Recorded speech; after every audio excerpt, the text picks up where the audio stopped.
First though, for months now, students at one of Islamabad's most radical mosques have been on a campaign to Talibanise Pakistan. In other words, turn it into a state that enforces the strictest version of Islam as the country's law. The students have defied both the police and government authorities. Along the way, they've adopted violent vigilante tactics, including kidnapping and torture, and have even set up their own Sharia courts, with mullahs performing the role of judge and jury.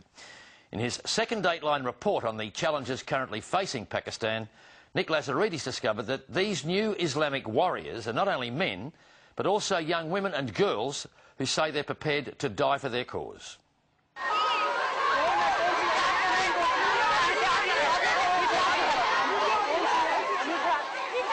These militant young girls from a religious school in the heart of the capital, Islamabad, say they're doing God's work.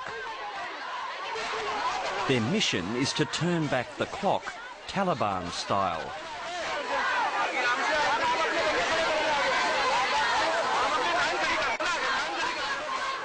With the backing of two mysterious brothers, these girls are engaged in a potentially deadly standoff with Pakistan's government.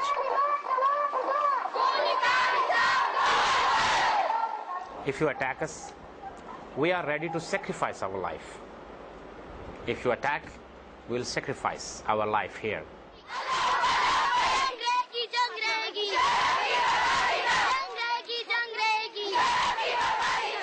Declaring that Pakistan must abide by the principles of Sharia, the extreme interpretation of Islamic law, and in open defiance of the government, these girls have become vigilantes, taking the law into their own hands and punishing those who they say have wronged Islam, like this woman they allege is a prostitute.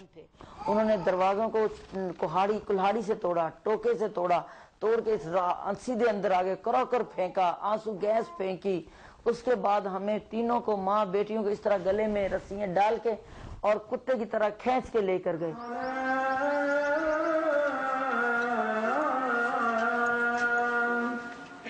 The Laal Mosque, or Red Mosque, is one of the oldest and largest in Islamabad.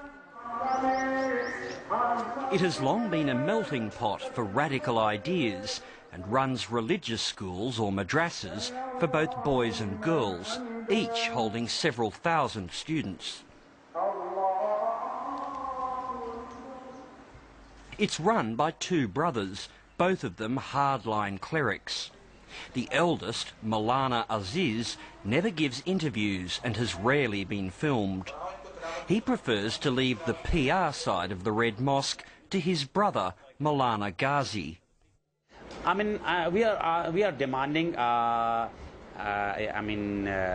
welfare, totally welfare state based on Islamic principle.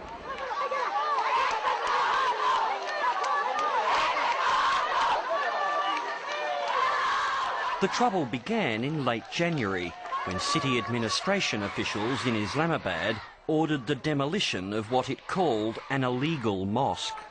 In response, the militant female students occupied a government building next door.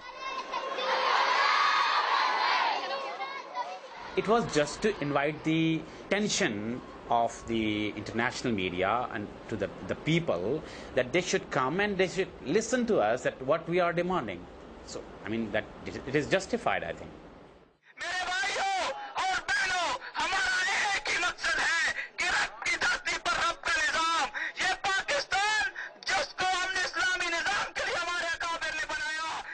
Most Pakistanis were surprised that the government didn't send in its special forces to stop the illegal occupation. Emboldened, many of the students took to Islamabad's streets.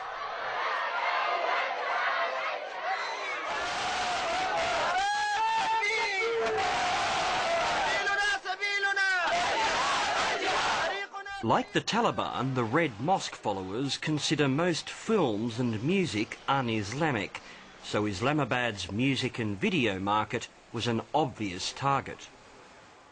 This man was one of the students' first victims. Now all that's left of his once thriving business are empty shelves. English VCD थी, DVD थी English, Indian DVD थी, Pakistani DVD थी, audio cassette थी, video cassette थी, songs की भी थी, VCR player थे 20 जो जला दिए सारे।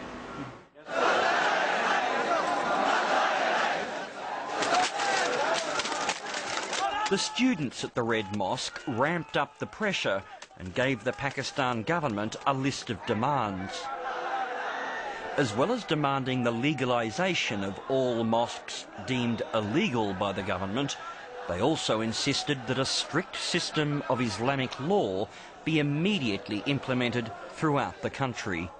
It is risky, I mean, there's no doubt about it. I mean, if somebody is blackmailing you and you are negotiating with them, that means that others will follow suit, you know. Pakistan's Religious Affairs Minister, Aijaz-ul-Haq, son of former military dictator Muhammad Zia-ul-Haq, was the first person called upon to solve the crisis, but says he was unable to complete negotiations with the rebel clerics.